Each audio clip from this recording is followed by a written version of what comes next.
Today's event is on AI and med ed, and so we thought we would use our avatars to honor the AI feature of med ed. But today we have Julie Youm, who's the Associate Dean for Educational Compliance and Quality and Director of Educational Technology. And she's accompanied by Warren Wiechmann, who's the co-director of the Multimedia Design Education and Technology Fellowship, an associate dean for clinical science education and educational technology. He's also associate professor in emergency medicine. So today's topic, AI in med ed. So we have a presentation, and then we'll, as usual, have questions and answers afterwards. And Jeff, I hope that this motivates you to make your own AI avatar as well, because I think you'd look great. Absolutely. Okay. All right. Well, Dr. Youm, you want to start off? Sure, and I will not distract you all with my beautiful avatars. Um, all right, so let me start by getting my presentation up. Our presentation. Okay, so here we go. Thank you all for joining us. Dr. Wiechmann and I today, as Dr. Cummings has shared, would like to talk to you about AI in medical education. Our objectives for today are to help you recognize the role of AI in medical education and the things that have already been going on for the past couple years in this area, to identify at least one AI tool that you can use for clinical use or for patient care, define hallucinations and how bias in the data can affect responses from AI. And that is a duplicate, sorry. So those are our objectives. So what I wanted to do is really, this is going to be a lot of information. I have QR codes here so that you can go and you can dive deeper into some of these resources that I'm going to share. Um, but first, I don't know if you all know that Copilot has been active in our Microsoft Enterprise environment for a while now. You'll see it show up in your Outlook. You'll be able to go to it and ask it questions.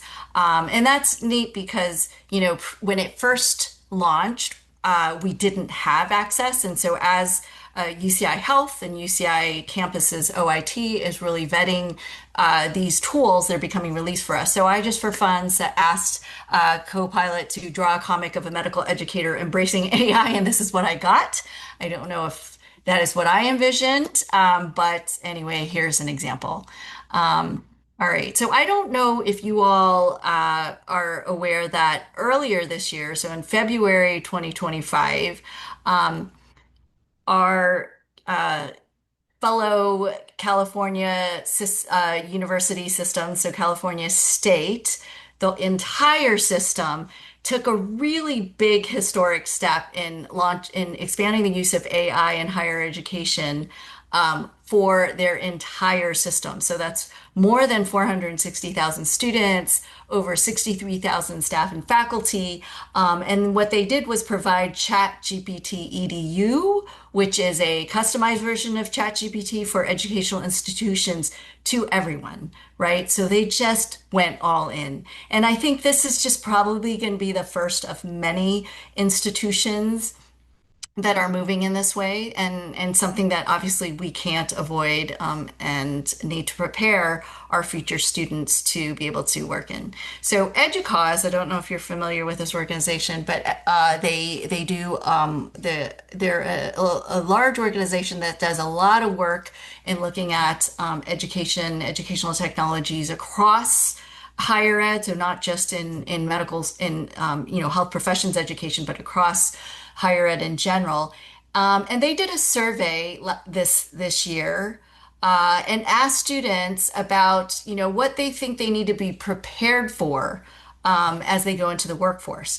And now, if you think about it, these students are the students that will be coming to us in medical school, right? So they were undergraduates responding to the survey. They're going to be coming to us with these types of thoughts as they come into medical school. And one of the questions asked on the survey was about the top three competency areas they thought would be most important for their career. And just about half of them thought that generative AI would be important, right? So, with the advent of ChatGPT and the explosion of all the AI talk, it one might have expected that percentage would have been higher. Similarly, only 20% felt that generative AI training was something that they were receiving at their institutions and was going to be important for them. And only 3% of them felt that proficiency with AI tools was going to be a competency area that was going to be important in their careers. So that's interesting because I think that AI has been all we're talking about. But some of that is probably just, the need for us to think about how we're going to bring AI into our classrooms. And so they also asked a question about generative AI in the classrooms, again, for undergraduate use. And students reported that 52% of instructors felt that their instructors were prohibiting their use of generative AI, probably because, faculty are unsure how to deal with it and appropriately integrate it into their coursework. Is it cheating? Is it supporting? Is it, who knows? 34% felt like there was some limitations by their instructors, and 13% that said that they only 13% said that their instructors were allowing them to use this. So I think as you are preparing to teach students and working with them in either the classroom setting or the clinical setting, thinking about how you feel about students' use of generative AI and sort of coming to an acceptance of that is important in how you're going to approach it in your teaching.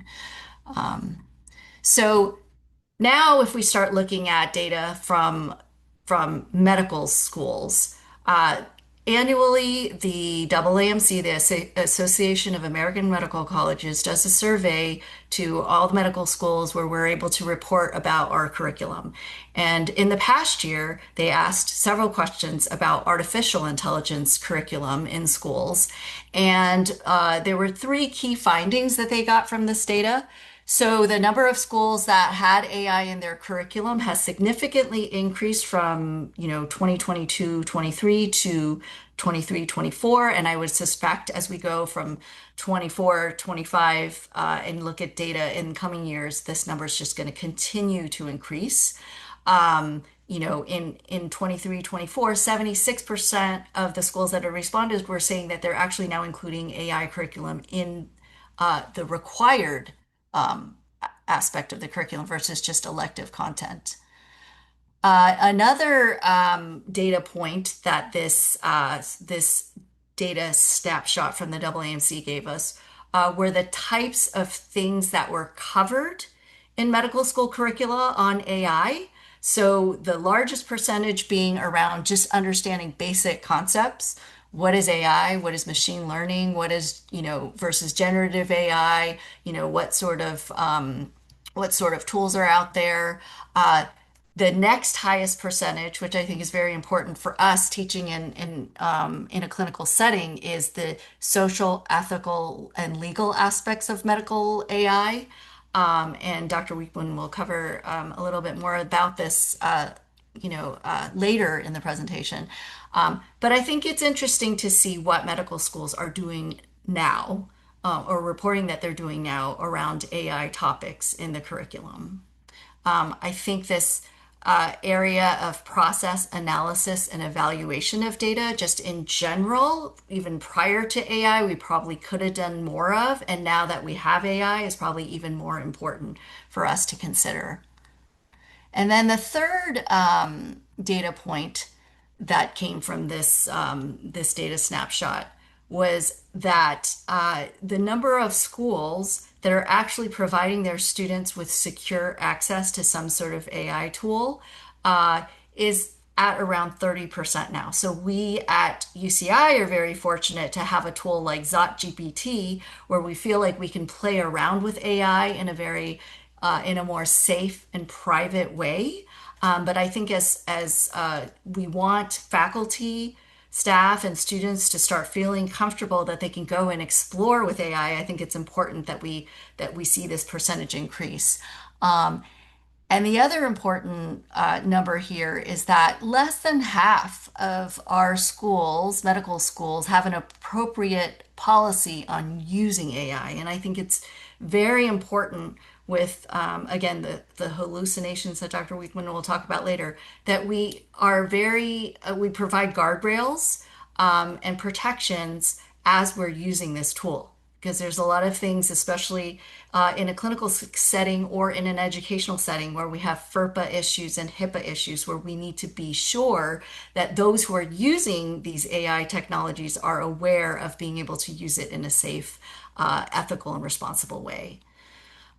So towards this end, the AAMC also through their Medbiquitous organization. So Medbiquitous is the standards body of that the AAMC has now acquired. It's the body that is looking at creating standards for all sorts of areas across health professions education.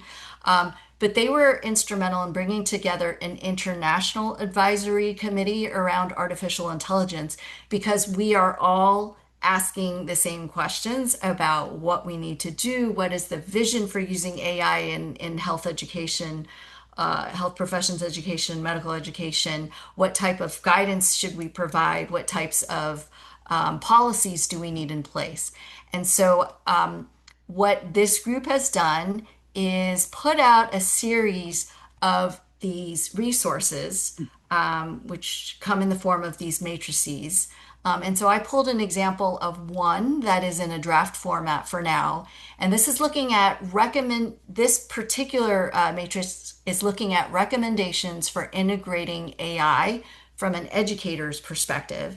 And what I like about what they're doing is they're thinking about this from multiple perspectives. So if we look at this first domain that they are thinking about, setting AI values, culture, and an integration plan, they're thinking about it from the interpersonal level. So, what do you personally think about AI and supporting an AI culture and integration into what you do on a daily basis?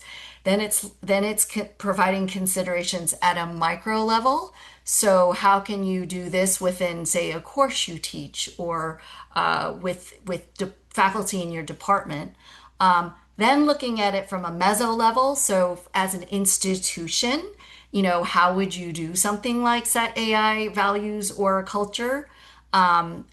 To the macro level, where organizations like the AAMC or the NBME and other bodies that work within health professions education are starting to think about AI values and culture.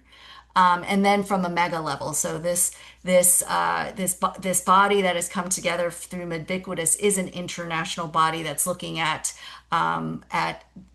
these particular domains around AI from an international perspective. So if you go to this resource, and on each one of these pages, I do have a QR code. It'll take you to the resource. And at this particular resource, what you can find now is their first draft of these recommendations. So they have one for an educator focus, one for a learner focus, and a different set of domains or visions around AI and their considerations at each of these levels. So it's a great starting point so that we don't have to reinvent the wheel at every institution trying to figure out what it is we'd like to do.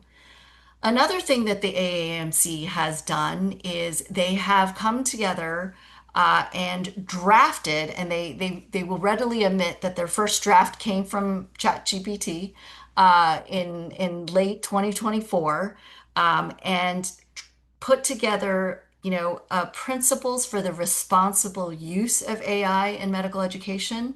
Again, because we work at the intersection of FERPA, HIPAA, many considerations that are very important in using data in a responsible way. They've taken a first draft at this, which I think I appreciate from a institutional level, because again, it's nice to have something to start from as we're looking at things within UCI locally, so that we're not all reinventing the wheel, because we all have very similar considerations that we need to make. So if you go to this QR code, you can see what their principles are at a high level. I have just put the 7 principles here. So thinking about a human-centered focus, making sure we have ethical and transparent use of AI, that we have equitable access, and in our case, again, we have Zot GPT available on the campus, so that we are able to say we're doing responsibly. Thinking about professional development for faculty and staff, how to think about developing curricula around it, data privacy, and then making sure that we are continuing to monitor and evaluate what we're doing here. Another piece that I think is very interesting for people, if you're not familiar with this, is the scholarly perspective from two educators at institutions that have been at the forefront of using a generative AI in medical education. So we have Mark Triola, who is now, I think, the education dean is his role at NYU Langone, and Adam Rodman from Harvard, who have come together and just puts their thoughts as being sort of like leaders in this area about using generative AI in med ed, and thinking about it from a curricular perspective, a policy perspective, and a governance perspective, all of which are important in being able to use AI effectively. So there, again, the QR code is there, but just to summarize, their 3 main recommendations are that we create policies for appropriate use that then we can share with our faculty, staff, and students, so that we can all use it in a way that we expect is responsible and appropriate. That there's governance around how we're using things. So we don't want to just unleash it. We just had a discussion at our Curriculum and Educational Policy Committee about putting in our curricular data and whether we should put it into ChatGPT so that it's available, or ZotGPT, available to the world, versus ZotGPT, where our data will then stay contained within our campus servers and structure.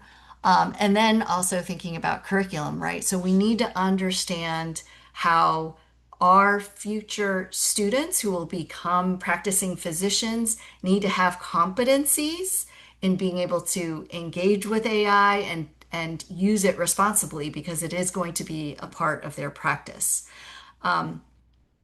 Another article I wanted to share with you from our actual peers at UCSF, is this scholarly perspective that presents, and for those of you who have been teaching and understand the idea of entrustment and the EPAs, the entrustable professional activities, what they have done is taken this concept of entrustment and EPAs and applied it to AI. So right now we apply entrustment and entrustable professional activities to our students, our learners, in identifying what we want them to be able to achieve to get transition to residency. So they're taking this framework and apply it to AI. What is it that we want AI to be able to achieve for us to use it in a safe manner? And so here's an example of one trustworthy characteristic that they have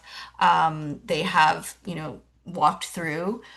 So if the trustworthy characteristic is about ability, when we think about our students, we want them to be able to demonstrate competence to perform whatever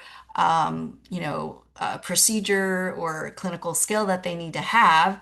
And the idea is that you can also apply this same type of entrustment or trustworthiness to the AI. Is the AI able to do this faithfully represent its data? And are we able to trust that it's doing what it's doing without bias, etc.?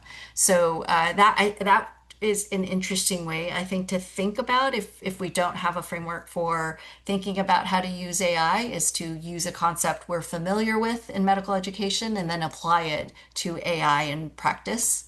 And then I wanted to share this effort that is a cross collaboration between the AAMC, ACGME, and AACOM, the Association of American Association of Colleges of Osteopathic Medicine. So it is taking a broader look beyond just allopathic medicine and looking at what do we think the foundational competencies should be for all students graduating from an undergraduate medical education program um, as they transition to residency. And right now, what is happening across medical schools is that we are all coming up with our own competencies. And that makes it very hard in the transition to residency for residency programs to understand, have our students met the competencies that they need to enter our program. And so creating a standardized set of competencies that we can serve that can serve as a foundation for medical schools, I think is a very worthwhile effort. So what has happened is there was an initial draft of these foundational competencies that were developed with a working group of diverse experts, which started, I think, pre 20 in 2023-ish.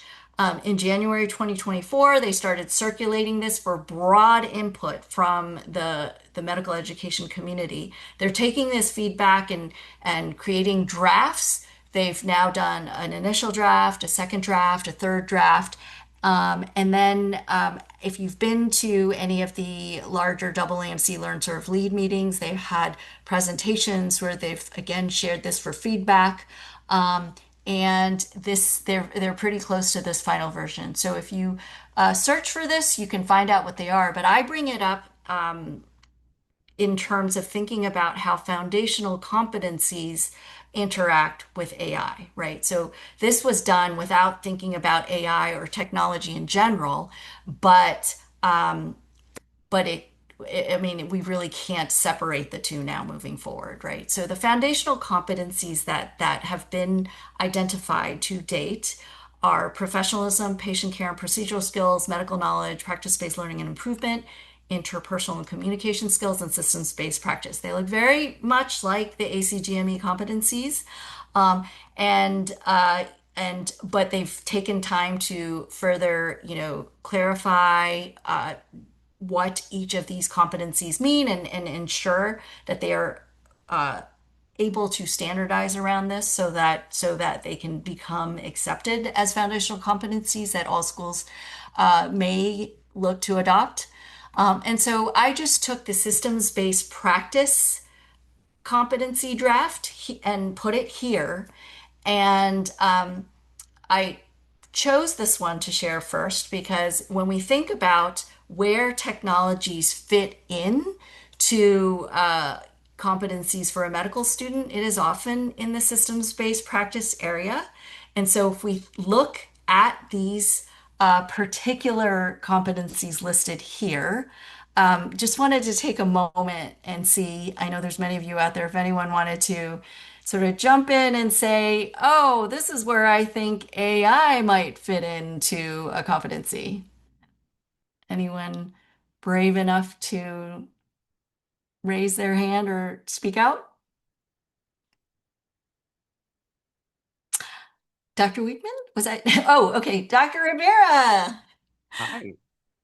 So one of the things that I think that's really important in this is like in a lot of our AI type and internet type education is being a good Netsian, like citizen of the net, is a common terminology that I hear a lot. So encouraging people that they need to understand the limitations of the AI, they need to understand how to verify the veracity of the information that they're getting from the AI, but also how to communicate this information effectively to other people as like a good like as someone who wants to share information rather than somebody who's using it to like start fights or to argue on social media and things like that, but rather like how do we use these information to try to create more in-depth dialogues and include more people in the conversations about complex or difficult topics rather than just saying like, hey, the AI said this, so you're wrong. Yes, absolutely. Thank you for sharing that. I guess the other thing is, this is Miriam Rahimi, is that sometimes we make assumption that many people are already using AI when they come into the office and make a comment. So we kind of need to ask them specifically, have they looked this up? Is this based on what they have seen in AI or not? Because not everybody is using AI as when they come in with concern. So asking question and clarifying where they come from. Absolutely. And it's almost like uh, you almost have to assume that they may have now, right? Like there was a time when you didn't know because either, access issues or the number of tools. But now I think my 80 some year old dad is using ChatGPT. So I think and if we, anyone who has a phone now has it integrated into many of the apps. So I think that's a very important question to ask. I'm going to move on. So, practice based learning and improvement, I think, is another area where we commonly think about, if students needed to have technology competencies, where they might overlap. I think being able to, and I think this might relate to Dr. Rivera's comment about, the ability to agree to grow and seek knowledge and then be able to share it back in a way, synthesize it so that a patient can understand is very important, and then being able to be transparent about the AI aspect of it, I think, is also important. The other area that I think we may think about professionalism less with the intersection of technology is professionalism. But I think the points that were brought up are very relevant to professionalism and being able to work with our patients, and making sure that we're able to communicate knowledge, make sure that we protect patient privacy, make sure that we, minimize bias that might come from an AI, for example. Lots of considerations here. So I wanted to bring up again the foundational competencies because as they are being developed, and they're still open for input. I think it's important now that we not ignore or think of technology as an afterthought, and that we actually think about it as we are developing future practicing physicians, because it's something that we're not going to be able to avoid moving forward, especially with an example like Cal State giving access to all their students. I mean, it's just going to be harder and harder to avoid. So earlier in the year, I asked ZotGPT what they thought of the foundational competencies and where an AI component might overlap. And the point I wanted to make here is not for you to read a lot of words, but that they found that ZotGPT found areas within each of the competencies where AI had an overlap, except for professionalism. And I think that's was telling at the time. I will say this was earlier in the year. I asked ZotGPT again recently, and it now tells me these AI, competency components can be found in all of the foundational competencies, so that including professionalism. And it's nice to see the AI evolving its thought as well. So I wanted to wrap up with two sort of practical things before I hand off to Dr. Wiechmann. The first is this resource, Artificial Intelligence in Academic Medicine, again, another resource that the AAMC is trying to pull together, curate, and create collections where people can come and find sort of, resources across the spectrum around AI use in medical education, is a place that I would encourage you to go to if you need to find things. Because I think what's happening is every institution, every organization is putting up their own lists, and what the AAMC is trying to do is to bring it all together into a single place so we can come and find as many useful resources as possible. So the first example as we move into thinking about practical AI tools that I wanted to share with you is ZotGPT. If you haven't used ZotGPT before, the URL is very simple. It's zotgpt.uci.edu. I don't know if you are aware that when the campus released ZotGPT, they were very smart in providing access to faculty and staff first before they launched it to students because they knew students would just run with it and they wanted to give lead time to faculty and staff to be able to, sort of get their hands wet and figure out how they wanted to use it and integrate it into their teaching. There are several, ZotGPT is their AI service, and there are several different aspects of this service that I think are really useful to us immediately. One is ZotGPT, the chat, where you can just interact with it. If you've used ChatGPT, you can go and ask questions. And knowing that what you're asking there, again, is staying within the UCI environment. But the other tool that I wanted to share, if you haven't used it yet, and is very recently announced, I think it was earlier this summer, so it's fairly new, is ZotGPT Creator. And if you've ever wanted to write your own AI chatbot and just didn't know where to start, ZotGPT Creator makes it super, super, super easy. So if you go to ZotGPT, click on Launch Creator, and have an idea for a chatbot you'd like to create, it's just really 3 steps. So for this presentation, I created and I'm very careful, judicious with how I create a chatbot. I've only created 1 before because you only get 10 right now. There's a limit of 10 per faculty and staff member. And so I am saving them because I'm sure I'm going to, one day I'm going to have this idea and I'm going to be out of my 10. And eventually I'm sure they're going to increase the number that we can make. Hopefully it becomes unlimited at some point, but there's only 10 right now. So this is my second chatbot. And what I wanted to do was create a chatbot because we are always in our Office of Medical Education thinking about school of medicine policies and bylaws and where is this covered and where is this not covered. And so I created my SOM policies and bylaws chatbot, and I made it available to anyone who is just dying to know where XYZ is covered in a policy. You're welcome. You're welcome to use it. But what you do is you essentially give your chatbot a name, provide a short description, essentially provide a background prompt for if information you want to be used as someone interacts with your chatbot. You can decide who has access to it. So it can be open to the public, but that needs to go through OIT for permission because, things can happen when things are open to the public.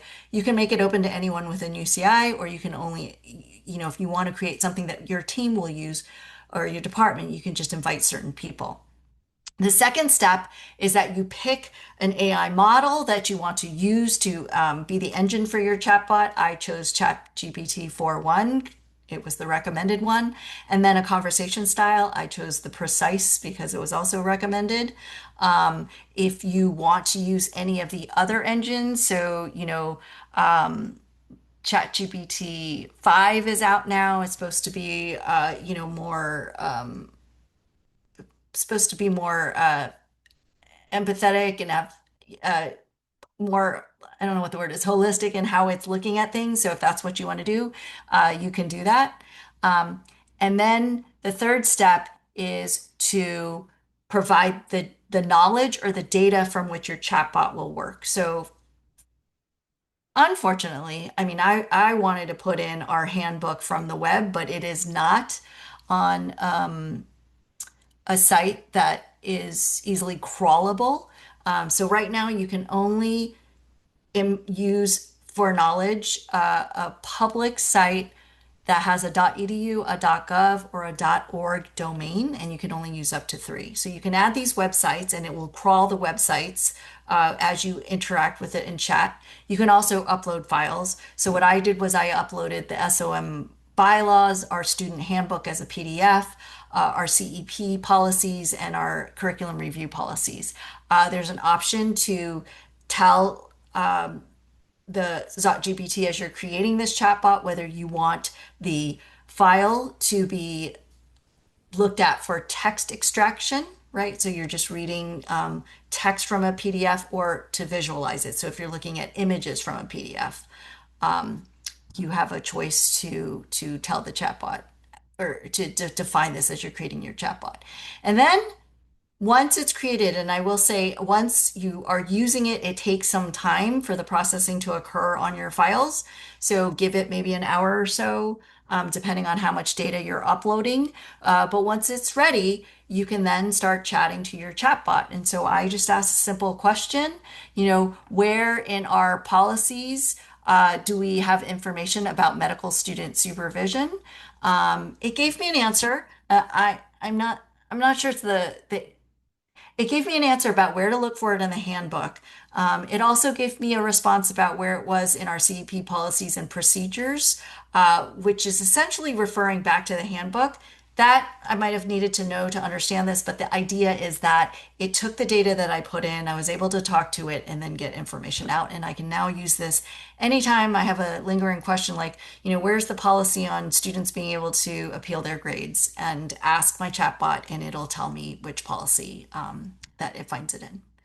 So that is GPT Creator. I encourage you all, if you haven't, to go check it out. And with that, I will hand it off to Dr. Wiechmann. Thank you, Dr. Youm. I'm going to go ahead and share my slides now. Oops, wrong one. All right, let's share that one more time. Here we go. I'm going to share this part of my slides. Okay. If my audio cuts out for some reason, please let me know. I'm in a convention center in Salt Lake City, and hopefully using the good wireless here to make this presentation work. So as Dr. Youm talked about tools that you can use internally, also wanted to talk about, what other kind of out-of-the-box pre-made things you can use to start dabbling with AI in terms of, how you're teaching and maybe even how you're working clinically. So let's start with what we know, and clinical work is what many of us know and feel most comfortable with. And so where's a good place to start clinically with AI tools? And for me, my new kind of favorite tool that I love using when I'm working clinically is open evidence. If anyone has not had a chance to use open evidence yet, please check it out after this talk or during this talk. This is an outstanding tool that utilizes some AI components in the back, but it really can elevate what we are maybe used to doing with things like up to date. And so essentially what it does, let me give you a brief overview of what open evidence is. It's a free service. You just have to sign up and create an account. It's put together with a Mayo Clinic, New England Journal, and JAMA. And essentially what they've built is almost like a chatbot, essentially, what Julie talked about, utilizing these three resources and a lot of medical literature. And when you go through and sort of see what it does, it kind of solves the problem that you have when you use resources like UpToDate or Dynamed, where you wanted to look up something on your patient that has lupus, and you're stuck really reading the 14, 15, 20 plus pages to find the exact thing you're looking for. And sometimes when you're working clinically, you'll have a very specific question, but it's sometimes hard to track that down. Like, could I give medication X to a lupus patient that has this allergy and is pregnant? It takes a while to sort through that more complex multi-step data. And that's where open evidence really helps put that together. And so open evidence really aggregates and synthesizes this information into a really accessible format. And so apart from just answering questions, what does it do, right? And so I sort of liken it to a smarter version of UpToDate, which is still a great resource. But open evidence also provides these additional things that you can do. You can have it write patient handouts. You can have it do treatment alternatives. You can ask questions in other languages. You can generate, maintenance of certification style questions. You can ask about current guidelines, like what are the latest ACLS guidelines and how this changed from the previous ones. You can do a quick curbside consult, like, I have an individual with a non-displaced fracture of a non-dominant hand. Do they need to be seen emergently, or can I send them home with follow-up? You can ask a lot of these type of questions that you would often ask a colleague, or oftentimes learners will ask you. And so these are really great things to look at. And so when you think about learners, there are some things that are built into this automatically that could turn into really great tools for working with your learners. You can talk about a certain case. You can have them put just general information about a case into the open evidence system and have them create questions for your learners to follow up with. Aftercare instructions, home care instructions are really important. And so there's a lot of great opportunities within those areas as well. But I wanted to go through a specific example of how open evidence works. And this was inspired by a recent shift I had. The text will be small. So what I am going to share um, in the chat, I'm going to put a link here to open evidence. One of the cool features of open evidence is when you do a search, you can actually share the results of that search broadly. The link I put into the chat is the exact search that I'm looking at here. So I had a patient in one of my last shifts in the emergency department that came in with very vague documentation of an ocular tumor. Was done by direct exam by an outside ophthalmologist. He had a picture on his phone of a picture of another picture, so it was very vague what it was. And now he started having pretty severe headaches, and he came to the emergency department. And so, for me as an ER doc, my differential for undifferentiated ocular tumors not my strong suit. And so we dug into open evidence and started going through that. And so I just asked a very generic question. I have a patient with an unknown ocular tumor. Provided some information and I let it run. And it took about 4 minutes to kind of put some information together. And my big question for myself was, is this something that I need to have opto see here in the emergency department? Do I need to do an extensive workup? Is there really nothing I should be concerned about with an ocular tumor? I tried going into up to date, and it was several different references and a lot of pages to read through, and it was taking a lot of time. And so then Open Evidence asked a few clarifying questions back, which I thought were very smart, which I then answered in the bottom field with more specific information about the patient's examination. And then what it did was it went ahead and generated, a pretty robust differential and diagnosis of acute ocular tumors. It gave me options here for workups, both laboratory and diagnostic, as far as diagnostic imaging and the priority in the emergency department versus other areas. And the one thing I'll point out right now is you can see that there's references in here, and this is an important part of open evidence, much like UpToDate has. The specialty consultation criteria, it has DISPO criteria, and then summary of actionable recommendations. And then from there, it provides detailed lists of references. So if you really want to follow up and make sure, because they have that tie to JAMA and to New England Journal, it links directly into a lot of those articles. So this is actually a really great resource that can be used both just for your clinical work, and from there, you could ask it to them based on this case, generate a couple of board-style questions aimed at a medical student or aimed at a resident. And these could be used as teaching points, or if you wanted to build this into a lecture or teaching material on your own, you can have it generate an outline for slides and other things like that. So it's a really cool resource that can be very heavily inspired by your clinical work. When we talk about these resources in general, a really important part is, why do good references matter? And this might seem like an obvious question, but it's not always when we talk about AI. There's a lot of AI that happens behind the scenes. And unless you're a computer science major, unless you're, part of the CADEM crew that does all the AI diagnostic stuff in radiology, it's kind of like black magic. It just happens, right? We don't really know how it all works. And so it's really important to think about these components of AI.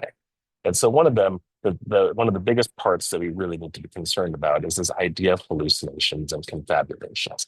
And these are defined as AI's ability to generate content that's not really grounded in anything within its training data or any real world source, but it still sounds plausible.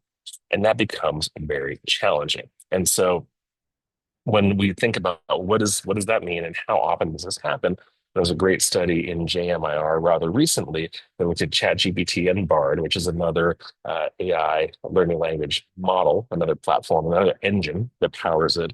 And what they did was they recreated systematic reviews. And so they took well-documented systematic reviews. They actually chose 11 of them and recreated them using these AI tools. And they created very strict parameters for what was considered hallucinations. And anything was considered a hallucination if it generated two or more of the following that were incorrect. Incorrect title, incorrect first author, incorrect year of publication in generating these references. And the data is pretty scary when you look at it. And so hallucination rates for ChatGPT were about 28%, so a little bit more than 1 in 4. And for Bard at that time was 90%.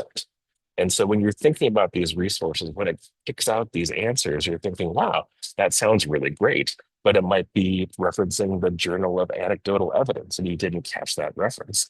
And so it's hard to really know how correct or accurate these things are. But knowing that there is a high rate of hallucination makes you very concerned about these references, right? So why do these hallucinations happen? So it's important to realize that these hallucinations are actually really a direct result of how these language models work.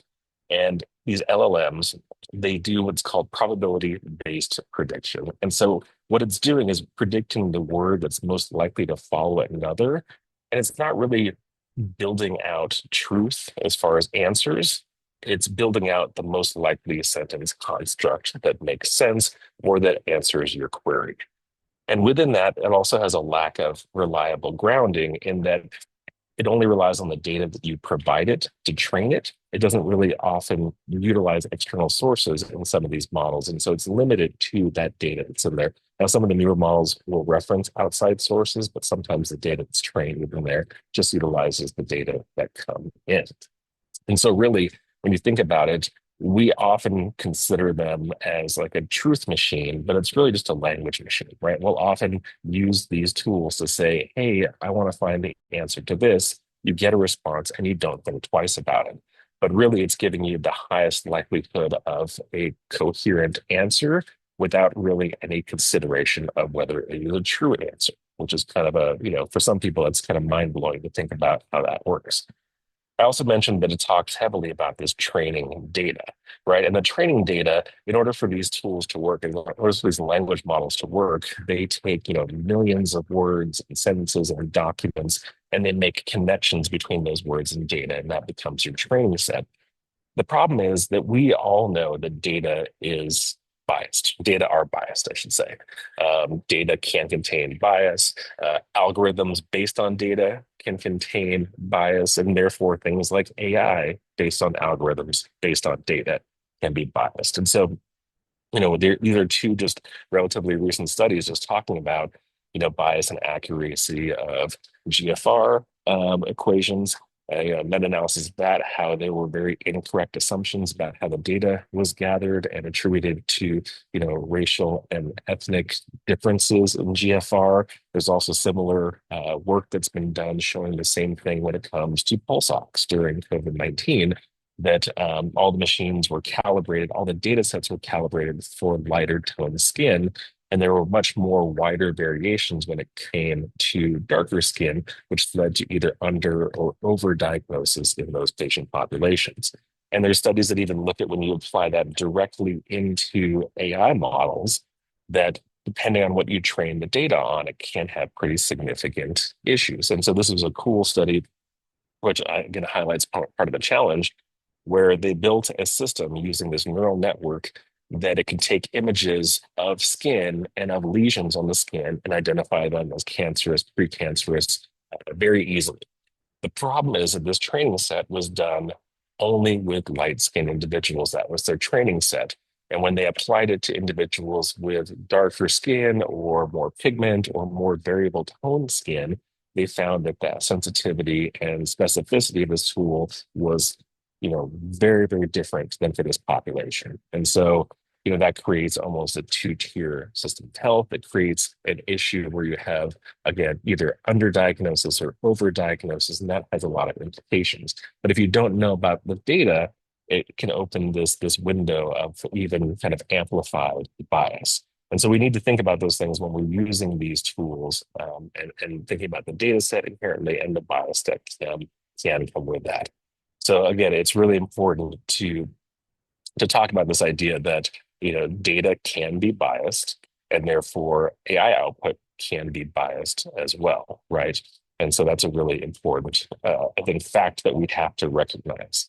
And again, I sort of mentioned this before. A lot of how AI works is, for most of us, it's kind of magic, and so we don't always know, and so we don't always think about it to look into that, and we often accept the outputs and the results that we see is valid. And so I want to warn us that as we start using these tools, even with things like open evidence, that we make sure that are those references real? Can we go back and check? It's saving us a lot of time on finding the information, but I think we still need to make up some of that time in making sure that information that is there is often accurate as well. And I also want to put this out there because there's also this consideration now of AI generated images and videos. Dr. Youm showed the cartoon drawing up front, which was fun and kind of cartoony, and we all know it's fake. But I want you to watch this video, which is completely AI generated, and just look at the quality now that people can generate with these out of the box tools. Let's see, here we go. Oh, the sound is not playing, but we'll see here. Oh, there we go. Grandpa, I'm fine. This is just AI. You don't need to wire money to anyone. I am not in love with you. And I do not need your money for a plane ticket. I am AI. This fake moon landing footage isn't classified. It's AI. You're probably wondering how I got rich with crypto. The truth is, I didn't get rich off crypto. I don't even exist. You might be able to tell this is fake now, but it's gonna keep getting better. We're all AI!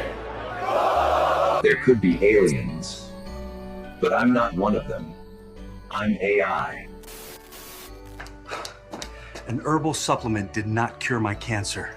I'm not even real. Uncle Fred, the government has not been taken over by lizard people. You don't need to send us $5,000 in gift cards because you missed jury duty. Grandma, it's not real. It's AI. It's AI. It's AI. Bro, it's AI. Fake faces. Real consequences. Think before you trust. So I just like showing that video because the quality is really impressive what can be done out of the box. And there are some things that can be done, I think, for good. If you want to say, let's create an AI generated video of a procedure, maybe to be able to go step by step and walk through those steps or review the anatomy. But you can see where, this can lead to problems with misinformation and challenges. So I just want you to be aware of that component. Okay, so the other part is, how do you manage hallucinations and misinformation? There's a really great part that Dr. Youm showed in some of the AI tools when you can set the output level as creative, balanced, or precise. The more creative you get, the more prone you can be to hallucinations. So keeping track of what that output is looking for precise is one of the things that you can do to help with that. And then also, a couple of things you can do on top of that, asking for and checking for references. So when you're prompting the AI tool to say, please include references and a link to the references, using structured prompts that we'll talk about here. And then that thing that I just mentioned is called the temperature of the tool. Creative versus factual is an important part of it. So I want to go into what is a structured prompt? So many of us, when we first start using ChatGPT or these models, we'll often ask it a question in very much a Google style, like, hey, what are 3 antibiotics I need to use for UTI, right? A very simple query. And it gives you, again, the answer that's most likely to answer your question that may not be correct. But the more context you give a tool, the more it gives a better picture and when it's building those connections between the words, it can give you a more accurate response. So I like this model. It's called the Spark Structured Prompt. This is from one of my friends who's now doing a lot of teaching of AI to educators, Sabakwidai. And really, it asks you to set the situation, the problem, the aspiration, the result, and kick it to the tool. But essentially, you set the context with the situation. You talk about who you are and why you're asking the question. You define the problem. Then why is this problem important? and then what is the outcome you're looking for, what kind of outcome, and then you send it to the tool. So Dr. Youm had mentioned that we are trying to incorporate more AI into the curriculum as part of a national mandate. And so I asked it, using this tool, I went into a very prolonged prompt. I said, I'm an associate dean in medical school. Here's my role. Here's how the curriculum is set up, where there's this prompt to add more AI into the curriculum. How do I do that longitudinally, 2 or 3 sessions per year? And I kind of went into a lot of detail about what our curriculum looks like in very broad strokes and what I think we get out of adding AI and why it's important that we teach our students. And then you sort of kick it to the tool, and this is what it resulted with. So what it gave me was, again, I apologize for the size, but I want everyone to be able to see it. I asked for 2 different versions of it. It gave me a sample curriculum broken down by year, with sessions that kind of thematically align with what's happening in the curriculum as a whole. So first year is a lot of introductory content. Second year is doing more application. Third year, it's talking about clinical workflows. And fourth year, without any prompting, talked about lifelong learning with AI.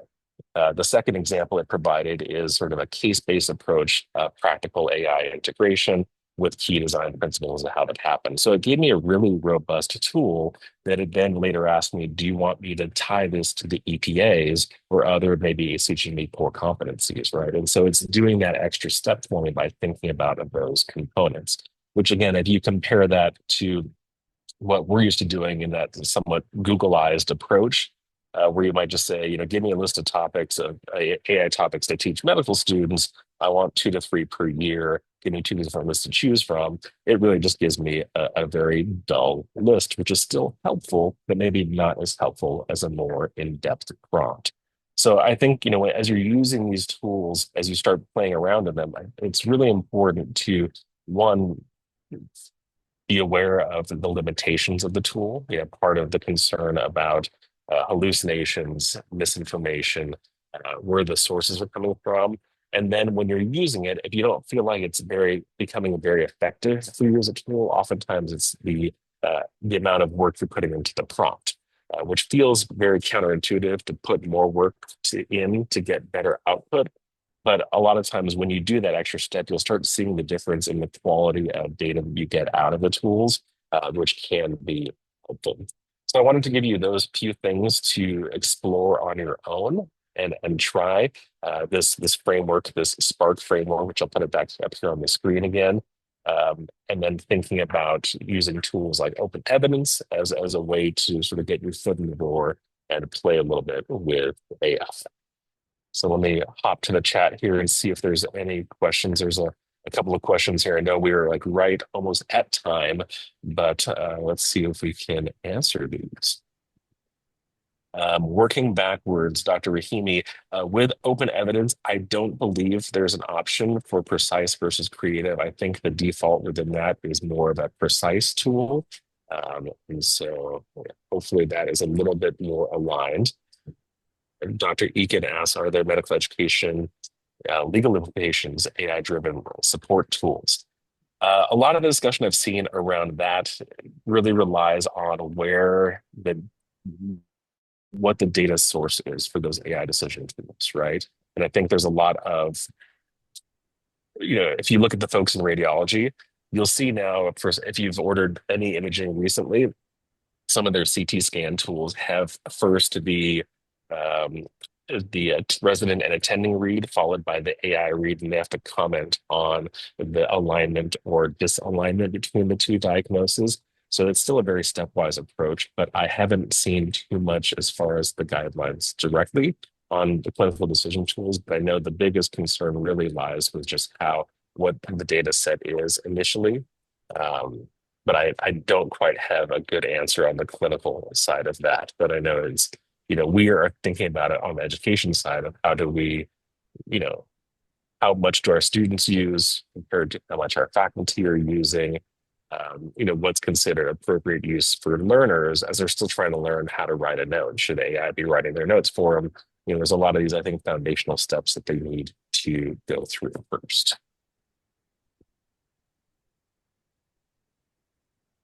Dr. Wiechmann, I think Open Evidence has also created a new feature called Deep Dive or something like that, where they will allow you to like do a really deep review into the literature for more information. I'm sorry, I didn't hear if you said that, but that's a new feature I've been seeing. Oh, that's great. Thank you, Ronnie. Yeah, that's great. The reason why I bring it up is because I know there's a lot of third-party programs that are starting to integrate into Epic, and a lot of them will state that they can integrate based off of the data in your EMR without legal implications to the company who's built the program because it's not assuming the decision. And I think as we're thinking, not what's available today, but what's coming down the road, 10 years from now, I think we're going to see more and more of those decision support tools. And the onus is going to end up being on us as physicians to make that delineation of like how to integrate those decision support tools into our practice. So kind of more theoretical at this point, but food for thought, I guess. That's a great point.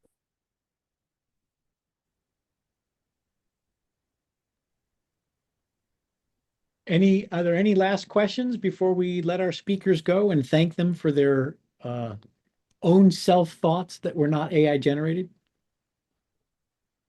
Yeah, I just have a quick question. How do we compare this perplexity with open evidence? Can you tell us the difference between these two platforms? That is a great question. I personally have not used Perplexity too much compared to Open Evidence as of recently. So I would have to look into that a little bit more. I do know that it when I started looking at it, was very early on, and I was impressed by its ability to pull in all the different resources and tools. But I haven't done a side-by-side comparison between the two. I don't know if anyone else has. Well, one common thing between the two that they can see is they both are providing references, which is a good thing, right? Right. Yeah. Right. But Yeah, I don't know as if we anyone else has used them. mentioned, Yep.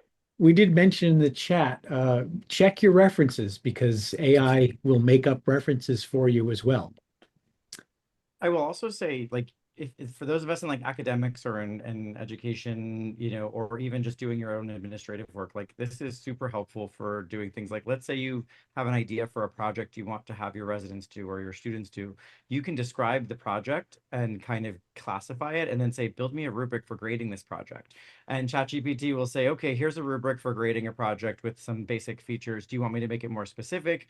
And then it'll say, would you like me to make a student-facing version of this so your students can then plan for, how they can prepare for this activity.